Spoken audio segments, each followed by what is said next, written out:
Welcome to the Flower Prophecies, a podcast exploring all things flower essences and remedies and flower therapy, and how this vibrational plant medicine has the potential to heal and shift our individual and collective health and consciousness. We'll be diving deep into the specifics of individual essences, nature's energetics, emotional healing and growth, as well as hearing client case studies, hosting special guests and professionals, and I'll be sharing my own personal explorations and philosophies channeled straight from the flowers. Through my own unearthing, I have discovered what I believe to be the most profound teaching of the flowers, and I now wish to share with you the practice of alchemizing fear into beauty. Welcome back to the Flower Prophecies, and thanks for tuning in. So I'm your host, Abby Rose, and I am a flower essence practitioner. And today I'm doing another solo in focus episode, so Essence in Focus. My intention for these episodes is to really share with you how intricate and profound the healings and learnings and messages from these flowers can actually be and can be for us when we're journeying with them. So today's essence is one that I've actually mentioned in my very first episode, which is bush iris, and this essence is really wanting to be used by a lot of individuals right now, which really tells me how much its healings and its properties and what it has to offer is so needed for the collective, that we are all in this journey together right now, and we're all going through these same themes and same realms of navigating life. So I hope that it opens doors for you to reflect on your own journey, either with the flower essences if you're taking any, or if this episode and the essence and its story resonates or calls you, I would love to hear from you and explore the potential of working together.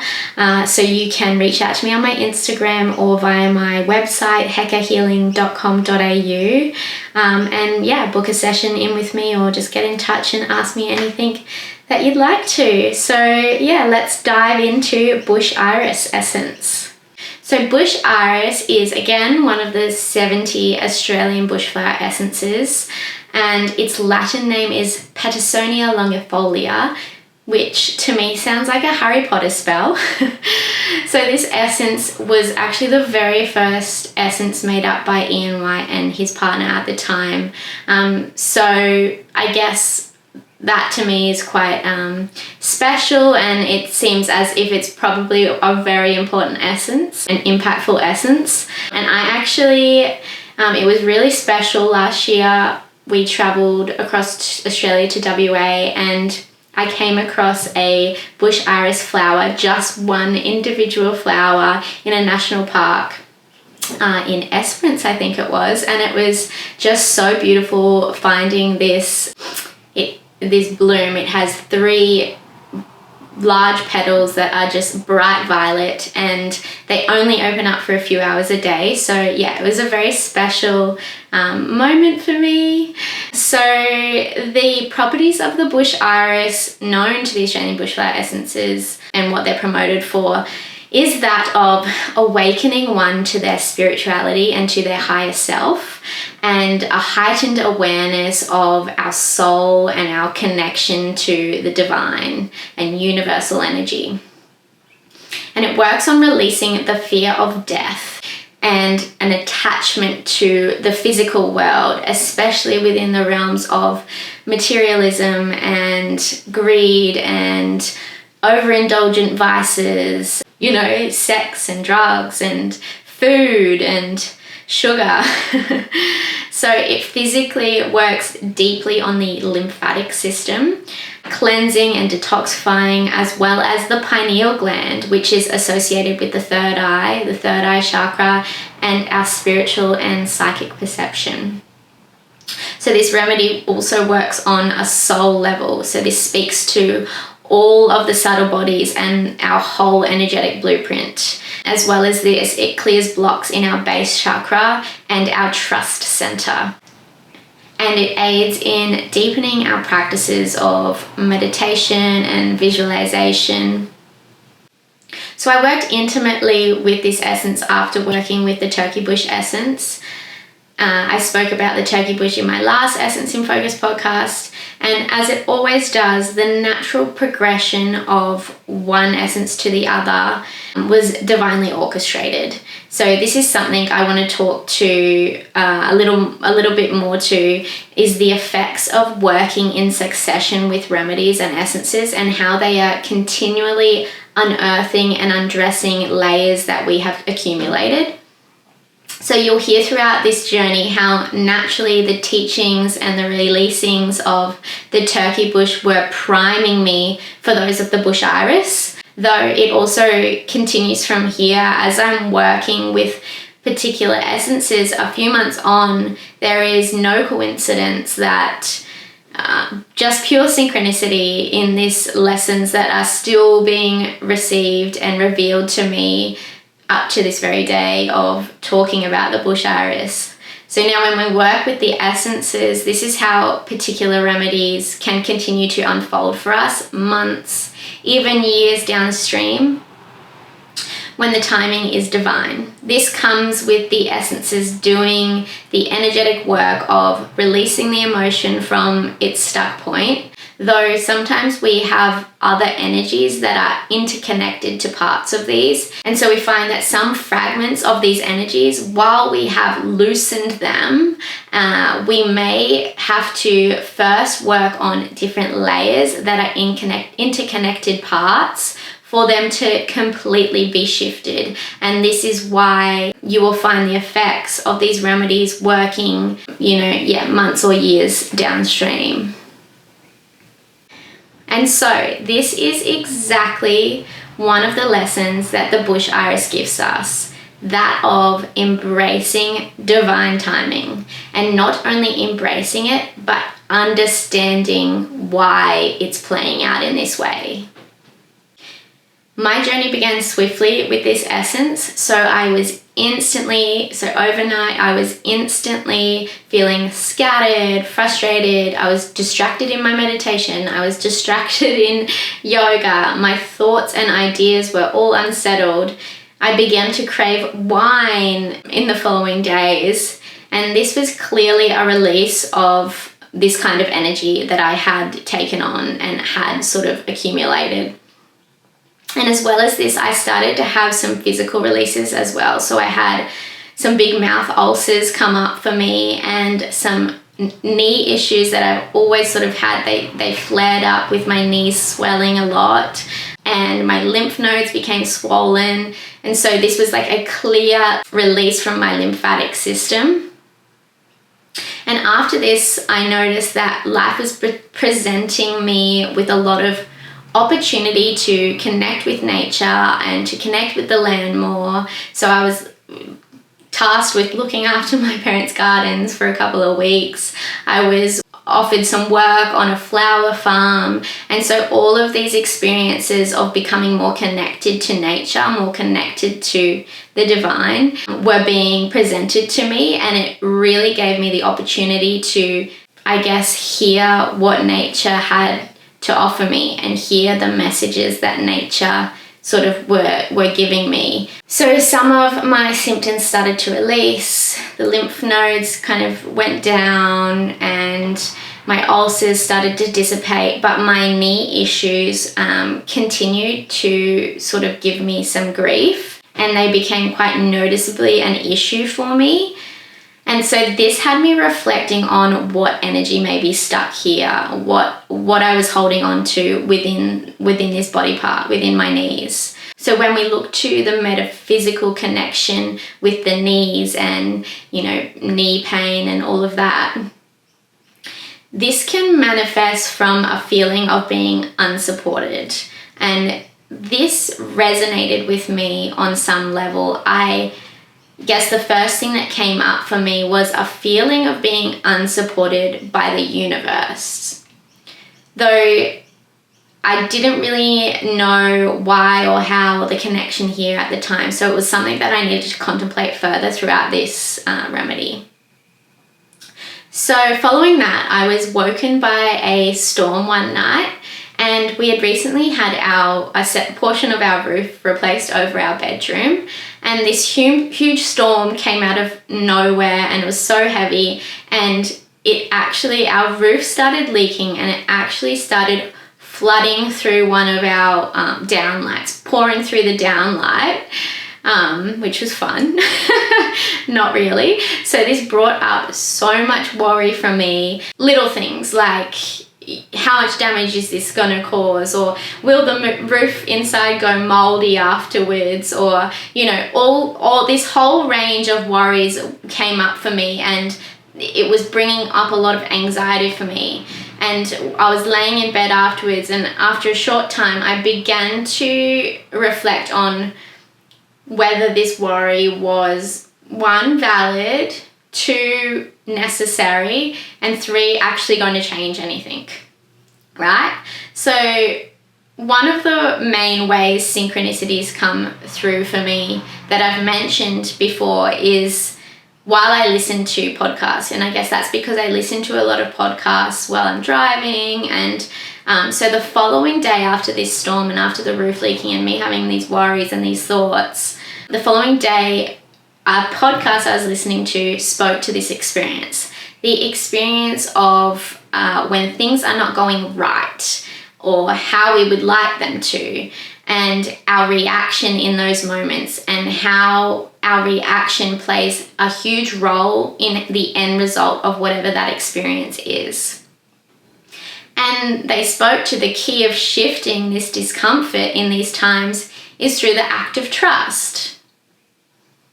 All right, I want to pause here to talk about another part of how the essences work, especially when using them in conjunction with affirmations. So firstly, when we are working in the space of flower therapy and flower essences, with each different essence and its properties, we are aware that we're working on a certain realm of emotions. We're targeting a certain area of emotion. This doesn't mean specifics, although it can. It's more of an awareness of the generalized theme that we're focusing on for an individual. So when we have looked into a client's whole experience, so we do this within a flower therapy session. So this is mental, physical, emotional, and spiritual. When we look into their whole experience for their life, the outcome is us trying to pinpoint specific experiences, specific incidents and areas and emotions of the individual that have either caused, contributed to, or manifested from the specific realm of emotion that the essences are working on, that we're going to be prescribing them. So then when we create a remedy with essences working on these realms to target these pinpointed experiences or the likes, we then create an affirmation alongside this remedy, and incorporated in this statement, this affirmation statement, are themes and touch points of all of the standout areas and pieces of information that have been correlated through this inquiry session. And now this has 2 acting parts to it with how it works. One from a neuroscience perspective and one from a more esoteric level, an esoteric perspective. But both are working in conjunction to provide the profound effect that we end up receiving working in this way. So firstly, from the neuroscientific point of view, and please forgive me if I don't use the right terminology or I don't express this in exactly the right way, because this isn't my field of expertise, obviously. But there is a bundle of nerves in our brainstem called the reticular activating system. And what this does, it automates our behaviors and our response to only that we are familiar with. So in other words, it becomes a filter for our consciousness. So the more we focus on something, the more it filters out anything else that is not useful towards this.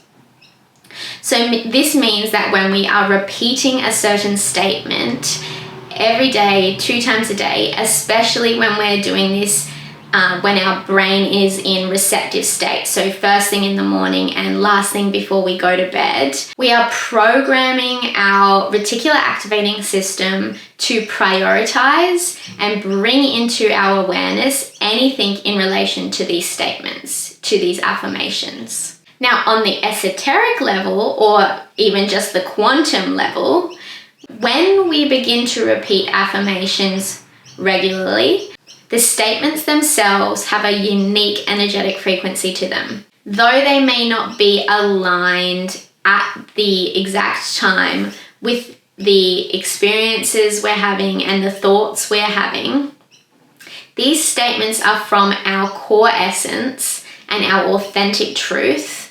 And on some level, we can resonate with them and the desire to embody them again. So at the same time, we are energetically working on the emotions stored in our body that is actually interconnected with or even opposing these statements. And here is where the cool part works, is that it actually works both ways, in that our intention and our words that we are speaking begin to shift our frequency to match the truth of the statement. And the life force of the remedy begins to release any other emotion and energy that is blocking us from the truth of our essence.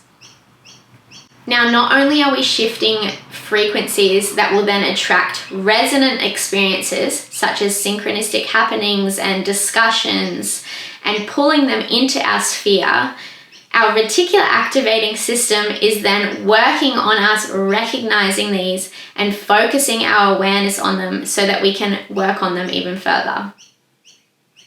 From an even third perspective, studies in the vibrational medicine realm and in my personal experience demonstrate that when there is an intention and a statement affirmed with a certain frequency to it, it can even go as far as to shift the vibrational frequency and, in turn, the properties of a flower essence that we're taking to be an exact match for what it is we're looking to create. Okay, so back to the bush iris now. So I was being presented and becoming aware of where I lacked trust in the universe, in nature, in the flowers themselves, and in myself. I was working with a client who was taking bush iris in her own remedy and who was working on the element of trust. And the client began taking the remedy and felt as though she may need to take more of it because she wasn't feeling the effects right away. And I offered her a reflection that this may be the essence actually asking her to lean into the element of trust more and trusting that it is working in the way that it should. And when I offered her this reflection, it was instant that I realized that this message was also for me, because I had been doing the very same thing where I was questioning whether bush iris is the essence that I should be taking for myself right now, and maybe I should be taking something else, blah, blah, blah. And so this obviously resonated with these feelings of lacking trust in the universe and in nature to provide me with what I needed to do its job, to do its part in what I was working on. So I kept on keeping on with the course of the bush iris, and I came across an Instagram post within that time, and it asked, where do we fail to hold trust in ourselves? And this prompted a huge revelation for me, because in my knowing that we are actually all the universe itself and that we are interconnected with it completely, if I feel as though I cannot trust the universe, where is it that I'm actually lacking trust in myself? And how can I lean into trusting myself more fully? And when I asked this question of myself, I got an instant answer, and that was that I do not trust myself to follow through with projects, with creations, with intentions, I have been letting myself down by not following through with these things. And so I had built this lack of trust in myself to complete these things and to follow through with whatever it is that I was working on or going through at any given time. And so then I could clearly see how the universe was then reflecting this back to me. And in this way, I was perceiving that the universe was not following through with what I thought it was there to give me, you know, when I thought that things were starting to go my way, or when I thought I was being presented with opportunities and then they seemed to not follow through or not end in the way that I anticipated. And so I could see clearly that the universe was actually reflecting my belief system that I don't follow through with things. Another connection came up in this realm for me when I started to feel a little bit down about myself, about my body image. And this isn't a theme that is brought up a lot for me. So when it presented, it was like quite a lot for me. And I then again was reminded of my knowing that, in fact, I am the universe and I am nature. And that there are so many intricate parts and pieces of nature. And although all of these pieces may not be perceived or viewed as perfect by all, they are all intrinsically perfect because they have been designed to be by nature herself. And I am one of those pieces, right? So I am intrinsically beautiful, being my unique piece. Why would I judge that piece if I do not judge all imperfect pieces of nature, such as the wonky tree outside or the blades of grass that are longer than the others, you know? Why would I judge myself as not perfect if I am perfectly a piece of nature?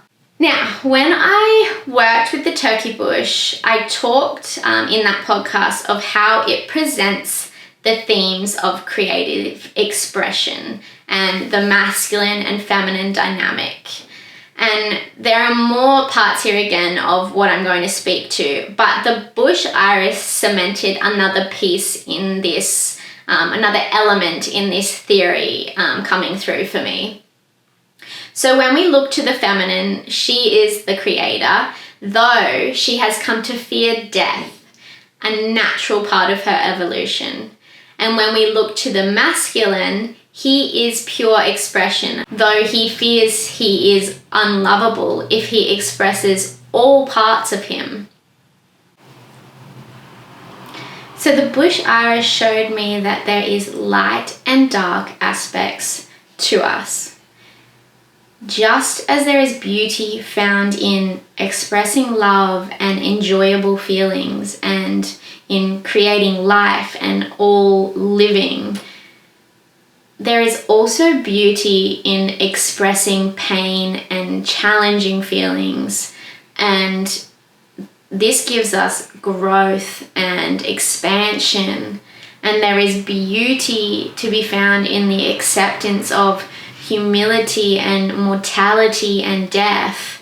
And this brings us peace and regeneration and evolution. And of course, while I was writing these words down today to share with you, I reflect upon the magic of the bush iris still unfolding for me months later, as just this morning I was listening to the words of Zach Bush on a podcast again, and he was asked, how do we find hope in moments talking of crisis and impending extinction?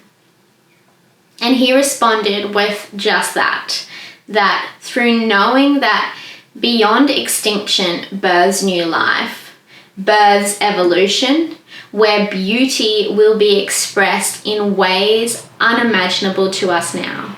But the thought of this beauty itself can bring us peace in these moments. And that as humans, we are the most narrow-minded beings here on this earth and in this universe, as we are the only beings that perceive extinction and the end of this world as we know it to be a bad thing. When the potential and capacity for nature's creative expression after an extinction event is beyond comprehensible, and we are just one piece of this expression within this lifetime. Yet if we are able to dive into the ocean with alien-like octopi and fluorescent coral and phosphorescence, just as he did, we would see just how intelligent, just how impressive, and just how much more to this planet there is beyond humans. So following this morning, my yoga instructor spoke to the cycles of life and death and this natural process of regeneration. And that the more we resist these, the more challenging they become. So peace is found in the acceptance. Peace is found in being in the present. Peace is found in the beauty of our soul's evolution and in nature's soul's evolution. And that, I believe, is something that the bush iris wanted me to share with you all today. So this plays back into where I was with the journey of this essence. There was a lot of themes around this time presenting for me around death. And it was coming up in a lot of conversations, and there was even numerous people in this period of 1 to 2 weeks that died. And this was extremely sad, obviously, though it was also reflecting a message to me. And that is that our paths are already destined for us. And that is that our paths are already destined for us completely. And only our fears are stopping us from stepping into them fully. Yet they are destined for us. Our paths are destined for us. So what is there to be fearful of? We are here to fulfill all of our experiences in whichever way we are destined to. So why do we resist this? And why do we try to control this? How can we lean into the present more and into trusting more, and trusting that we are on the exact journey that we are meant to be on in this evolution of our soul? So how do we lean in more? The answer is beauty. In finding this beauty in all moments, in the light and in the dark, in the easeful and in the challenging. Where is there beauty to be found? Because where there is beauty, there is love. This theme of beauty was presenting to me in many ways too. For instance, I've always found it quite challenging to spend money on myself, on things that I desired that could be deemed as unnecessary or wasteful. Yet I realized that the things that I desired were possessions that would add more beauty into my life, into my everyday. And I was depriving myself from this beauty by stopping myself from acquiring certain things. So it's interesting that this presented for me while taking the bush iris, because one of the actions of the bush iris, as I mentioned, is to actually let go of any attachment to materialism. And what it did for me was actually reframe what materialism meant for me. So it allowed me to differentiate between that which may actually be unnecessary and wasteful, and that which would provide me beauty and add beauty into my life. This does not mean that you need to acquire material possessions to experience beauty. I was also experiencing beauty in many other ways around me, in in nature, in my connection to nature, in all of my relationships, and in my everyday happenings, I was also starting to recognize and find this beauty where I could more so. Though it was showing me not to deny what things and experiences actually did present beauty for me and into my life. And I could begin to appreciate this more, because that is truly what we're here for. So this theme of death and releasing attachment was also presented to me in all of the change in my life. For all chapters of life are a regenerative cycle in themselves, and all chapters come to a close and a transition stage. And it allowed me to see where I was resistant to the regenerative cycles in all of my life, and where I was holding on too tightly for fear of change, for fear of what it could bring forth for me. And it just gave me this message of trust again, to trust that just as nature's soul and the universe's soul know exactly what they're doing when they die and are reborn, so does our own soul. And the way that we learn to hold this trust is through finding the beauty within it all.